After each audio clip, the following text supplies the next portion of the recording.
Si tu veux suivre le temps passé sur chaque tâche, chaque projet ou simplement suivre le temps total travaillé dans une journée ou une semaine, il existe plusieurs outils juste pour ça. Mais Notion te permet de le faire directement dans l'outil, en plus de toutes ses autres fonctions. Donc, je te montre comment créer des time trackers dans Notion dans cette vidéo. Le premier exemple que je veux montrer, c'est un time tracker directement dans une base de données des tâches.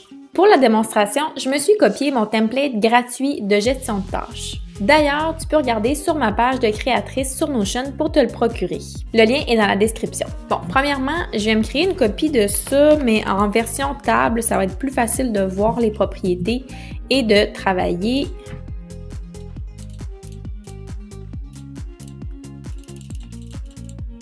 OK, donc maintenant que j'ai ça, j'ai gardé juste la base que j'avais besoin. Je vais venir m'ajouter les propriétés que je vais avoir besoin pour le time tracker. Première propriété, ça va être date de début. Donc, une propriété date, comme ça, et une autre pareille qu'on va dupliquer, qu'on va mettre date de fin. Après ça, je vais venir m'ajouter une propriété de type bouton. Donc, on l'a ici. Un qui va être bouton début. Et on va venir modifier l'automatisation. L'automatisation, ça va être... Donc, quand je clique un bouton, je vais venir modifier la propriété date de début. Je vais mettre heure de déclenchement et non pas date de déclenchement parce que je veux qu'il y ait la date et l'heure. Donc, dans la page dans laquelle je suis, la date de début va devenir l'heure de déclenchement au moment où je vais cliquer le bouton et enregistrer. Ensuite, je vais m'en créer un autre qui va être bouton fin. Je vais modifier l'automatisation pour que cette fois-ci, ça soit ma date de fin qui soit l'heure de déclenchement du bouton. Enregistrer encore. Ensuite, je vais venir ajouter une formule qui va s'appeler minute. Et qui va venir me calculer. Donc, je vais sélectionner ici la fonction date between, donc l'écart entre deux dates. Date, je veux la date de fin et la date de début. Donc, date between, la date de fin, la date de début. Et là, je vais venir lui dire dans quelle unité de temps je veux que l'écart entre les deux se calcule. Donc, dans ce cas-ci, je le veux en minutes. Donc, si je fais enregistrer comme ça ici, mais là, je vais avoir les minutes, mais je veux quand même pas avoir de décimale. Donc, je peux mettre 0 décimale, format de nombre, on laisse numéro. C'est parfait. Et je vais venir me créer une deuxième que je vais appeler heure, une deuxième formule. Donc, je fais copier, dupliquer ma formule minute, puis je vais juste venir changer mon unité pour hours dans ma formule et les décimales, dans ce cas-ci, je pourrais en laisser 2.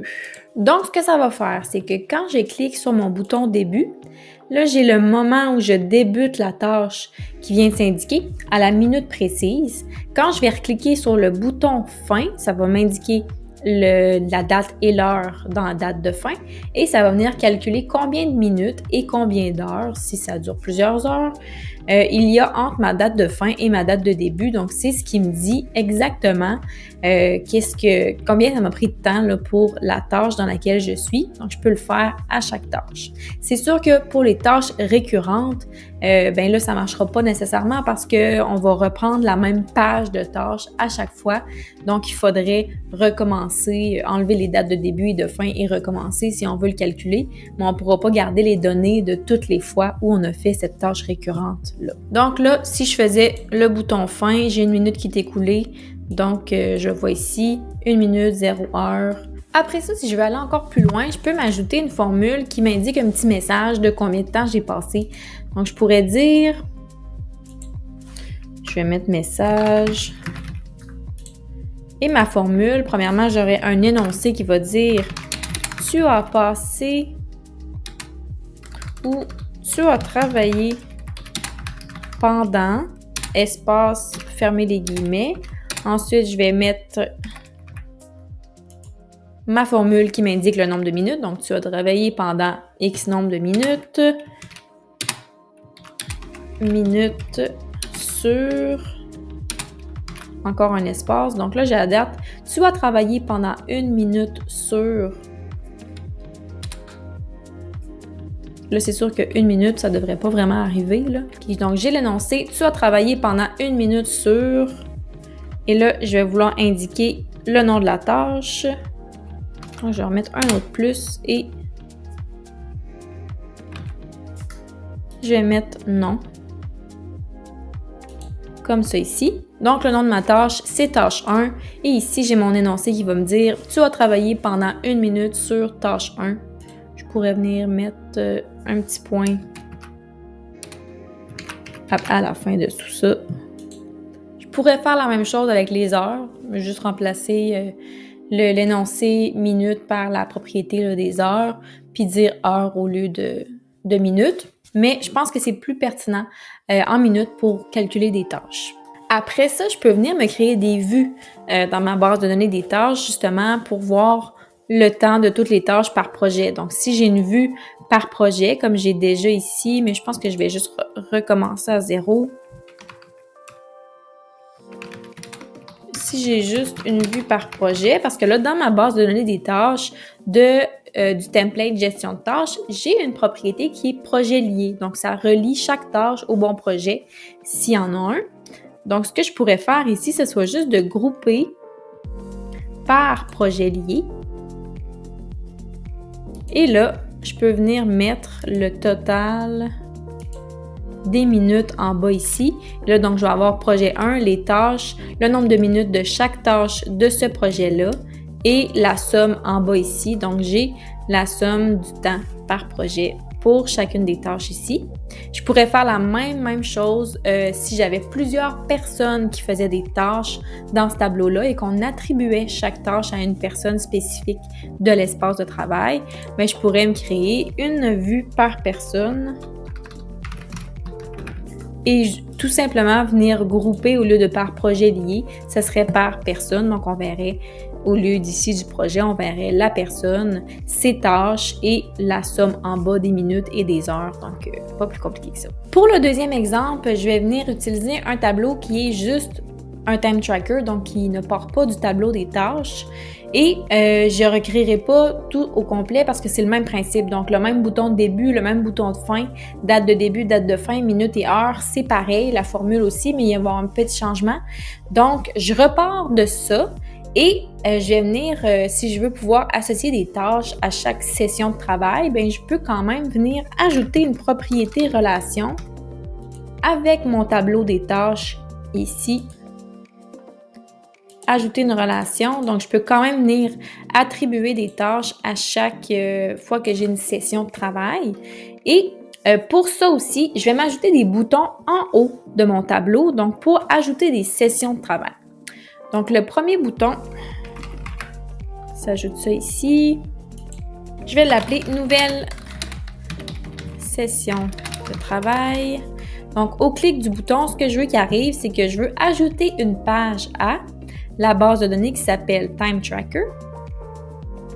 Ici.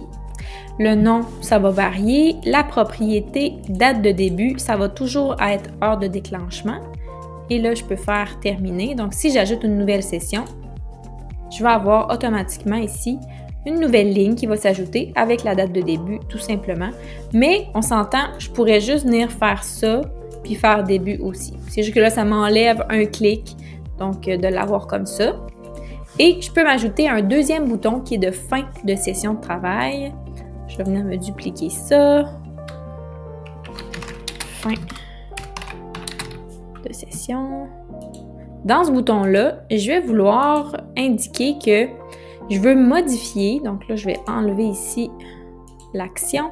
Je vais venir modifier des pages dans la base de données Time Tracker, mais pas toutes les pages. Je veux des pages qui correspondent à des filtres.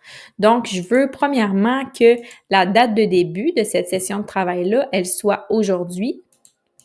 Donc, je peux mettre ce jour directement. Donc, aujourd'hui, j'aurais pu mettre aussi LE aujourd'hui. Donc, date de début est aujourd'hui. Donc, une session que je viens de commencer. Et deuxième filtre, je vais vouloir que la date de fin est vide. Donc, une session qui a été commencée aujourd'hui, mais qui n'a pas encore été complétée. Donc ça, c'est les 2 filtres que je veux qui s'appliquent à ce qui va être modifié. Puis là, je vais venir modifier la date de fin pour qu'elle soit lors de déclenchement du bouton. Donc, si j'avais commencé une nouvelle session ici et que je fais fin de session, il sait que c'est celle-là qu'il faut qu'il vienne mettre la date et l'heure de fin. Ensuite, si j'attribue des tâches spécifiques à mes sessions de travail, disons ça ici, mais là, ma formule, il faut qu'elle puisse m'indiquer sur quoi j'ai travaillé. Donc, je vais mettre, au lieu de « tu as travaillé pendant X minutes sur », tantôt, j'avais directement le nom de la tâche, mais là, ça va être la propriété tâche, finalement, dans celui-ci que je vais vouloir ajouter. Donc, je vais faire plus propriété qui m'indique les tâches. Donc, ça va m'indiquer « tu as travaillé pendant 1 minute sur tâche 1, tâche 2 », donc les tâches qui se retrouvent ici. J'aurais juste à masquer ça si je voulais, mais là, je vais les garder parce que je veux venir les relier.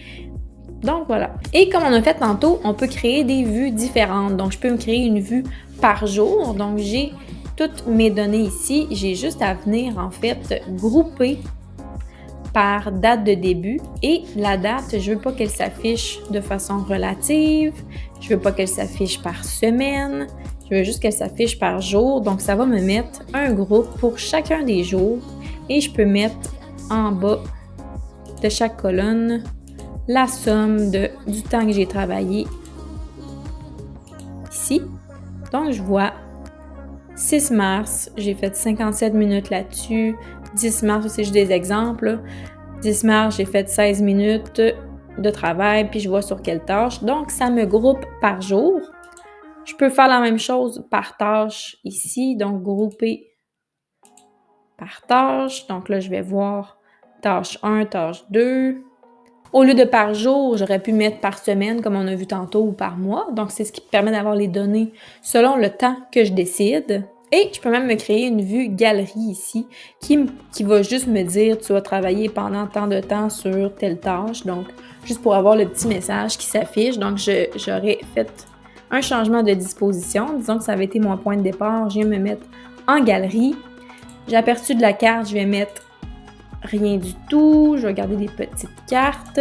Puis, les propriétés que je vais afficher, bien, je veux le nom et la formule du message, tout simplement.